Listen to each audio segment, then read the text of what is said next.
സംസ്ഥാനത്ത് പോളിംഗ് സാമഗ്രികളുടെ വിതരണം തുടങ്ങി വോട്ടെടുപ്പിന് സജ്ജമാകുന്നത് 25,000-ലധികം ബൂത്തുകൾ. വോട്ടെടുപ്പ് നാളെ. ഇന്ന് നിശബ്ദ പ്രചാരണം.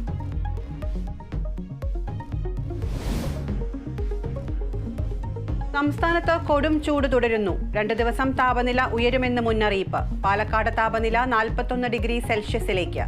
ഉഷ്ണതരംഗത്തിന് സാധ്യത.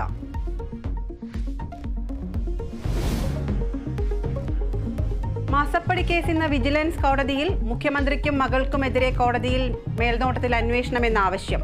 മാത്യു കുഴൽനാടൻ വിശദീകരണം നൽകിയേക്കും. ഭാര്യയെ വെട്ടിക്കൊന്ന ഭർത്താവ് ജീവനൊടുക്കി. മരിച്ചത് ആലപ്പുഴ പുന്തല സ്വദേശികൾ. ദീപ്തിയെ വെട്ടിയ ശേഷം ഷാജി തൂങ്ങി മരിച്ചെന്ന് പോലീസ്. കൊലയ്ക്ക് കാരണം കുടുംബ വഴക്ക്.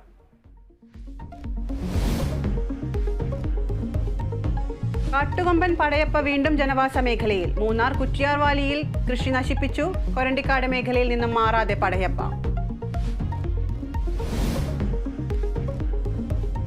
IPL-ൽ ഡൽഹിക്ക് തകർപ്പൻ ജയം. ഗുജറാത്തിനെ തോൽപ്പിച്ചത് 4 റൺസിന്. മലയാളി താരം സന്ദീപ് വാര്യർക്ക് 3 വിക്കറ്റ്.